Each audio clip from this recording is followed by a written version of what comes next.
What really leads to us being successful in our relationships? If you're watching this video, you're probably already familiar with the expression beginner's mind. But another translation of the same phrase that really speaks to me, and probably speaks to a lot of former gifted kids who might be watching this, who are trying to figure out what the heck to do with their lives as an adult, is don't know mind. When I was young, and I'm sure this will come as a real surprise to you, I was not popular. I was teased, I was bullied by other kids, I felt incredibly socially awkward a lot of the time, I didn't have a lot of friends. I felt just very uncomfortable in groups. And so I took refuge in what I felt that I was good at, which was knowing things. I was smart enough to learn stuff, and learning more about something meant that I could do it a bit better, and doing it better meant that I could outperform other kids.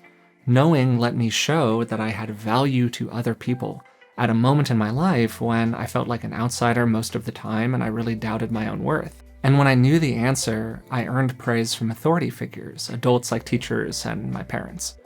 And it probably won't come as a surprise to you to hear that other kids did not really love getting clowned in history class or whatever, and they often responded by taking it out on me in other settings.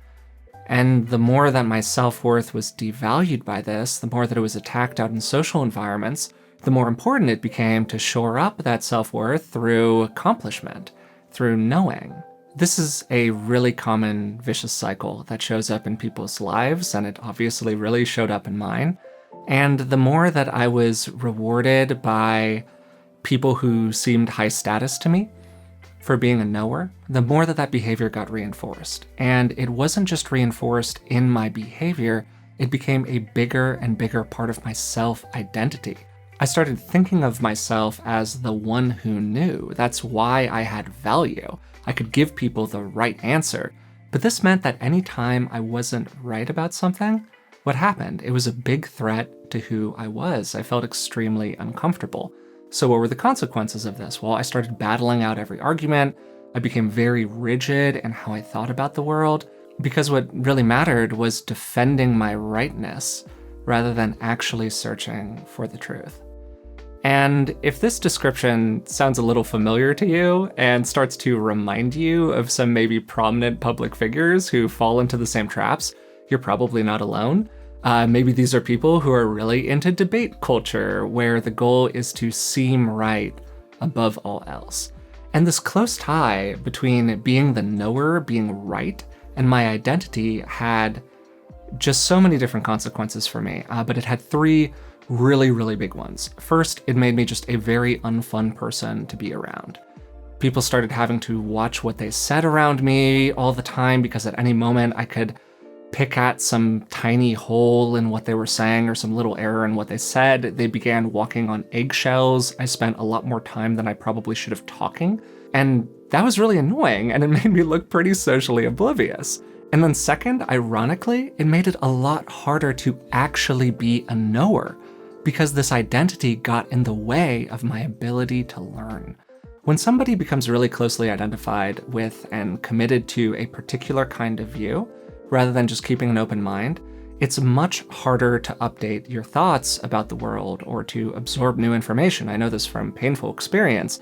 My mind just became very rigid. And then third, and this is the really important one when it comes to building strong relationships with other people and being successful socially in general, it sapped my curiosity about the world around me. I was so wrapped up in what I thought about something or what I could prove about myself to other people, that I became kind of disinterested in others. I wasn't asking questions. I wasn't being as engaged as I could have been. I was, like I said earlier, talking too much.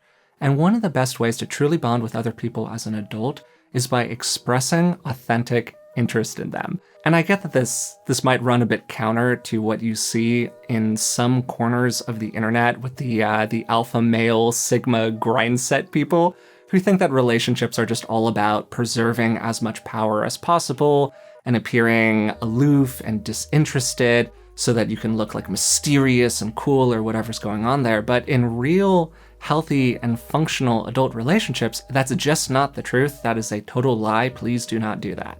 If you want to build strong relationships, if I could give one piece of advice, ask more questions.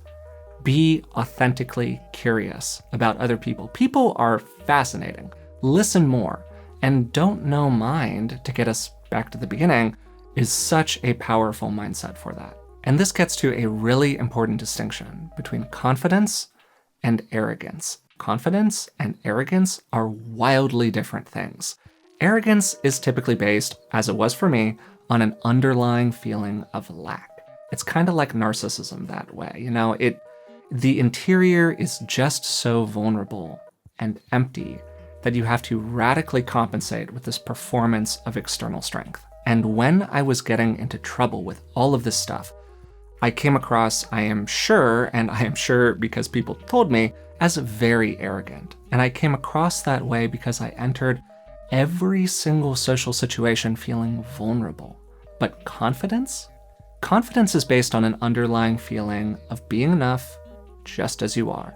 It's based on stability and fullness and a real belief in yourself. And when you are truly confident, you can say, oh yeah, I was wrong about that, and I'm gonna do it differently in the future, because the wince of that admission, the pain associated with that, doesn't activate this enormous pit of emptiness that you have inside of yourself. It doesn't activate all of your internal feelings of uncertainty and doubt.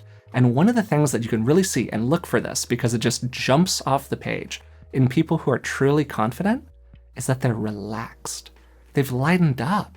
They're gracious and they're giving because they know that they've always got a little bit more in the tank. And a huge benefit of this is that people who are confident find intimacy easier. They can take a step in because they know that they can take a step back if they want to.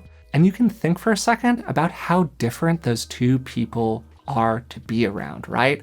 Arrogance just kills you socially. It can look good on TikTok or YouTube or whatever, but please do not be fooled. Nobody wants to be around that person in real life. And one of the most common ways that arrogance shows up, again, to get us back to the beginning, is in people who just refuse to admit that they don't know or they aren't sure. It's okay to not know, but it is the absolute kiss of death to both not really know and be arrogant about it. And for me, as I've relaxed that attachment to knowing, as that rigid identity that I once had has become a smaller and smaller part of who I am, of how I think about myself, I've become more confident. And I don't think that it's a coincidence. And it has just enormously benefited all of my relationships. I hope you enjoyed today's video. If you did, please take a second to hit the subscribe button down below, maybe the thumbs up button as well. And you can leave a comment down below letting me know what you think about confidence and arrogance and these different aspects of identity and what really helps people be more successful in their important relationships in life. So until next time, thanks for watching.